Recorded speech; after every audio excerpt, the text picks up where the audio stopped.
Punjab side سارا تقریباً جو پھنسی ہوئی گاڑیاں وہ نکال چکے ہیں اور ساری رات کو 1000 گاڑیاں یہاں سے نکالی گئی ہیں.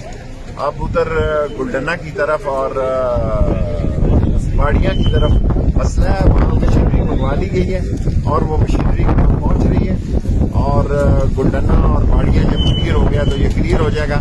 اس وقت گاڑیاں صرف گلڈنہ اور باڑیاں میں پھنسی ہوئی ہیں.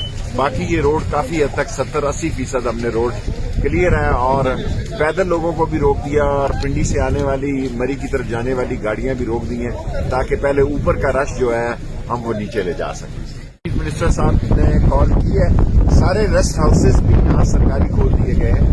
چیف منسٹر کی ہدایت پہ سارے ریسٹ ہاؤسز بھی کھول دیے ہیں. ہیلی کاپٹر سروس بھی ہم تھوڑی دیر میں شروع کرنے والے ہیں اور ذرا موسم خراب ہے, ذرا موسم بہتر ہوا تو ہیلی کاپٹر سروس بھی شروع ہو جائے گی. اگر کہیں دور دراز کسی جنگل میں بھی کوئی پھنسا ہے تو اس کو بھی ہم ڈھونڈ نکالیں گے انشاءاللہ.